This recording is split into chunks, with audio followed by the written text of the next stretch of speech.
talking out loud? Or do you wish you could speak to people in a more memorable, confident way?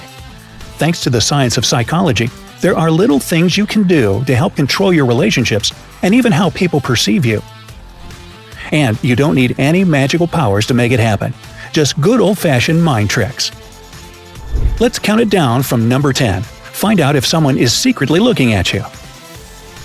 Picture this. You're sitting in class and looking over your shoulder at the person sitting behind you, only to find that they're looking out the window. But you could have sworn you felt them staring at you. If you want to learn if someone has been looking at you, try yawning. No, it's not some secret code, but if someone is looking at you and you happen to yawn, they won't be able to help but yawn themselves. This phenomenon is called contagious yawning. According to Psychology Today, scientists still haven't managed to pinpoint exactly why people yawn when they see other people yawn. But they do know that it happens to both humans and chimpanzees. Some guess it has to do with a human's ability to empathize with other people. But no matter what the real reason is, when people see others yawning, they do it too. Number 9. Diffuse a conflict with food. Have you ever felt mad while taking a bite out of a delicious burrito? Probably not, unless you ordered a burger. The point is, food is a great way to calm people down and diffuse uncomfortable situations. Let's say you've gotten into an argument with your significant other, and you need to talk to each other and hash things out. Instead of going to your house or taking a walk in the park, pick a restaurant to go and eat in. Once you order food and have it in front of you, your focus will be split between the issue at hand and the food you're about to eat. The food serves as a great distraction and can actually relieve tension, since you'll start to care more about the food than what you're talking about. As a bonus, it's good to settle conflicts in a place where there are other people around, so that things don't get too heated. There's nothing more embarrassing than shouting at each other in the middle of a nice restaurant.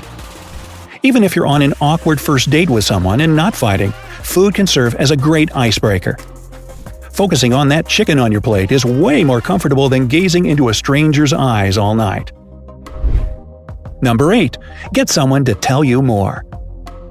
They say that silence is golden, and when it comes to getting someone to spill the beans, it's a winning ticket. If you're in a conversation with someone and aren't getting the deep, well-thought-out answers you were hoping for, try staying silent while they speak. After you ask the person a question, stop talking and let them answer.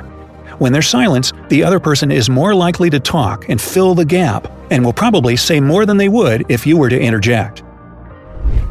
Number 7. Make yourself memorable in job interviews. Do you get stressed out during job interviews? Perhaps you're worried you won't stand out enough to accompany interviewing tons of people. A sure way to stand out from the crowd is to use the serial position effect. This is based on the idea that people tend to remember the first and last parts of things, and not much of the middle. Imagine you're trying to memorize a list of groceries in about 10 seconds. You're likely to remember the first few and the last couple, but not much of what was in the middle. You tend to remember the beginnings and ends of things. So, next time you're on a job interview, be sure to insert your name and talk about yourself at the beginning and end. And if all else fails, you can always wear a weird hat. That can usually jog a memory. Hey, just kidding, don't do that.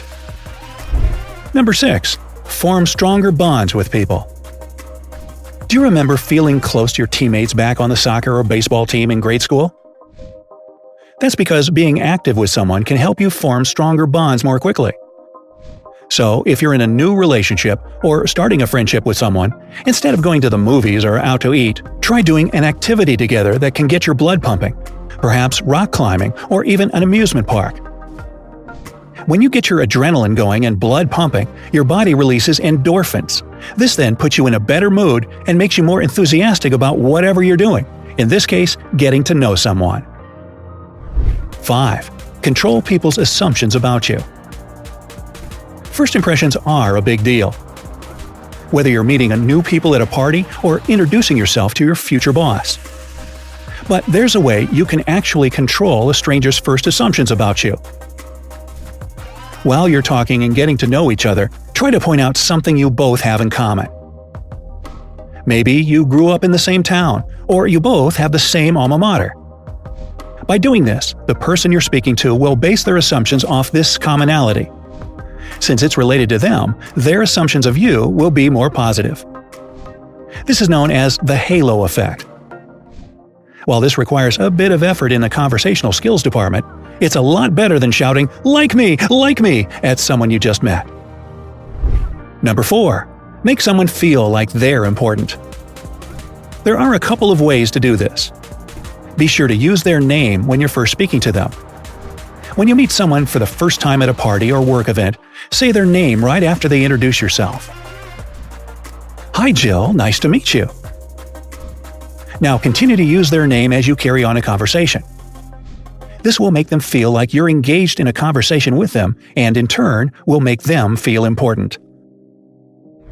Another way to help someone feel like they're special is by using the paraphrasing technique while you're speaking back to them. For example, if your friend tells you that she went shopping but the market was all out of the type of bread she was looking for, repeat back, "Wow, they didn't even carry that kind of bread?"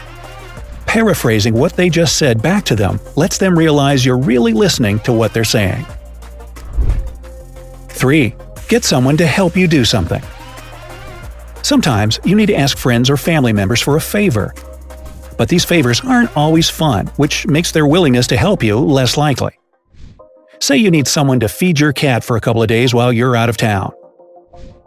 Instead of asking the person point blank if they can help, pose a false dilemma. Say something like, "Hey, would it be better for you to come over and feed Mr. Whiskers in the early morning or evening?" The person will likely choose whichever time is easier, and they never had the chance to say, "No, I can't." Number 2. Get people to believe in you. If I said, "Hey, I think this next psychology trick is really effective," would you believe me? How about if I said, "This next psychology trick is really effective"? Did you trust what I was saying more the second time? Well, that's because when you put "I think" at the beginning of a sentence, it can come off as hesitant or unsure. Even if you aren't sure of something, that doesn't mean you should question what you say. Be confident in yourself. From now on, try leaving out the word "I think" when you talk to your friends and family. They may take you more seriously and even make fun of you less due to this confident way of speaking. 1. Keep people's attention. Have you ever noticed that if you look down at your phone, you aren't hearing what the person talking to you is saying? It's a clear sign that you're not listening. For people to pay attention to what you're saying, keep direct eye contact with them while you're talking. You'll see that your conversations will start becoming better and more engaging when you do this. Keeping eye contact with someone can actually convince the person you're conversing with to believe what you're saying. This gives you some dominance in the conversation. You can even nod while you're making certain points to further prove how confident you are in what you're saying. Don't be surprised when you notice the other person nodding along with you. Who knows? This technique may even help you change someone's opinion about something. So, pretty cool, huh? Do you know any other mind tricks to help you communicate with people better? Try out some of the tricks mentioned in the video and let us know if they worked. If you found this video helpful, don't forget to give this video a like, share it with your friends, and click subscribe. Stay on the bright side.